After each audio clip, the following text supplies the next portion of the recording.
Got him. Look at the look he's giving me. Because I wanted to show the folks his palatial estate. Oh, yes. The wonderful mess. The protein bars, the shakes, the oatmeal. What do you want to show? Listen, here's what I want to talk about, what I'm going to be talking about. I already talked about the Comey memos, okay? We're going to discuss that. President saying, he's making money off the book Michael Flynn, his life is destroyed.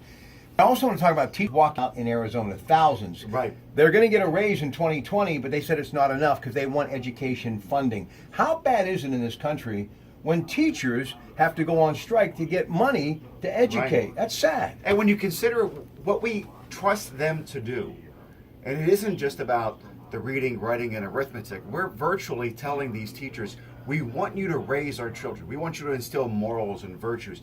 We want you to take care of just about every aspect. And oh, by the way, be absolutely perfect in the way that you handle them, the way that you discipline them, and you're dealing with anywhere from 15 to 30 at one time. They deserve a lot more money, and I say give it to them. One other thing, Kim Jong-un says you got to get rid of the 28,000 troops in South Korea before I get rid of the nukes. He says that's not the case now. Let's forget about it. He's going to meet with the president in May or June. How much stock do you put in this meeting?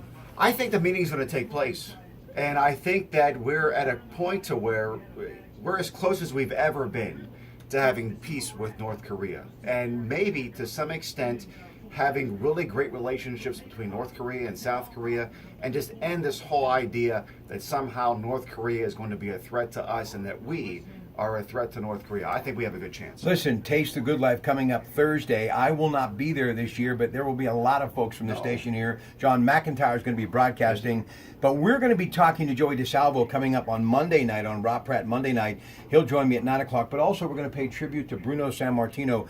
Judge Michael Marmo is going to join me to talk about Jury Appreciation Week, but also his father, Angelo, and his uncle, huge fans of Bruno, what he meant to the Italian immigrants in Pittsburgh. We'll talk about him. Also, the box office draw that he was, made millions for people worldwide, Bernie Vukovic. And a guy used to grapple with him in the ring, Michael Shuley, is going to join me. One of the greatest things about Bruno Sammartino is not the fact that he was a prolific wrestler and that he was able to be champion in his sellouts at Madison Square Garden and everything.